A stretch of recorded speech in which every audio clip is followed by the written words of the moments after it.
Hello everybody, happy Thursday. Have some pretty blue skies here behind me as there is sunshine as far as the eye can see. Nothing showing up on our Rockford Kia Max Storm Tracker. That pink all the way off toward the west though are some red flag warnings. While I do believe fire weather will be a concern today, we're not going to meet the criteria for what a red flag warning needs. Winds are out of the south and west anywhere between 15 to 21 miles per hour out over in Galena, and because of the southwesterly wind, we are a few degrees warmer than we were just 24 short hours ago. 11-degree difference here in Rockford, 11 in Janesville, 9 up in Monroe as temperatures are now into the lower 60s here across the state line.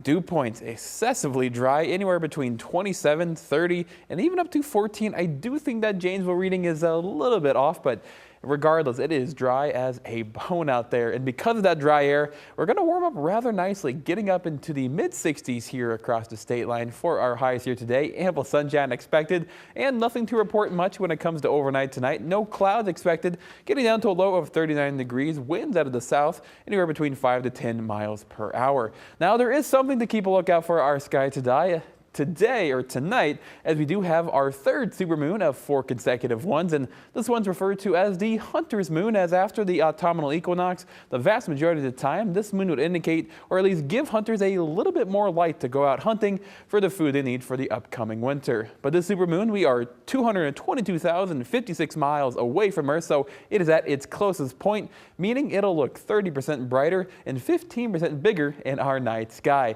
When it comes to our next full moon, that'll be the Beaver full moon. That's going to be on November 15th, and our fourth and final supermoon of the year 2024. Heading into Friday, again, nothing to report. Ample sunshine as far as the eye can see. Winds out of the south will allow temperatures to warm up a little bit more. We're going to see highs tomorrow in the upper 60s, lower 70s here, making for a very warm Friday night here for us.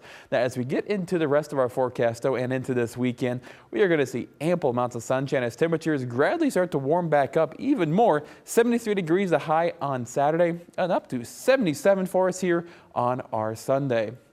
Now, there is a little change to talk about, though, as this upper level ridging, this is really what's giving us that warm, dry air here across the state line. That's why we'll see temperatures into the mid-70s this weekend. But you'll notice low pressure starts to build across the southwest portions of the United States before it makes its way off toward the east as we head into Monday and finally on to Tuesday, where it starts to be parked overhead. And with that low pressure system overhead, that could give us some rain chances, some very much needed rain at that, as we put about a 30% chance. The only issue with that is the moisture might be out in front of that low pressure system, so the timing is not ideal for some widespread rainfall. So we'll keep a close eye on that. But that low pressure system will usher in a little bit of cooler air, as Wednesday only up to a high of 65.